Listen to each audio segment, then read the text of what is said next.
L'aspirazione di potersi fregiare in tempi brevi di un nuovo sigillo UNESCO, quello della biosfera delle terre asolane del Monte Grappa. Feltre è uno dei comuni con termine all'area, assieme ad Arsiela, Lano di Piave, Fonzaso, Seren del Grappa e Quero Vas. Qui si sta lavorando affinché l'opportunità di valorizzazione del territorio diventi realtà. Parliamo del Monte Grappa, quindi parliamo anche di un focus che è oltre Belluno e che è a sud e che parte infatti dall'IPA delle terre asolane, questo riconoscimento.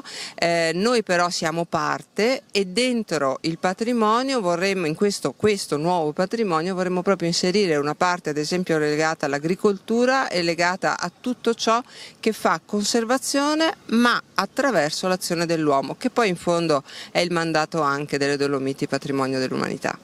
Irma Visalli, neoassessora all'urbanistica del comune di Feltre, ha una grande esperienza nella gestione della cosa pubblica. Nel suo curriculum ci sono tra l'altro la stesura del piano territoriale provinciale di coordinamento e la formulazione della candidatura delle Dolomiti a patrimonio UNESCO. Il suo ingresso è un valore aggiunto per la giunta di Paolo Perenzin. Da fare ce n'è tanto, ma c'è un ambiente molto favorevole. Parliamo di futuro e credo che ci sia proprio un bell'humus anche sociale, produttivo, di persone, di pensieri, che questo agevolerà.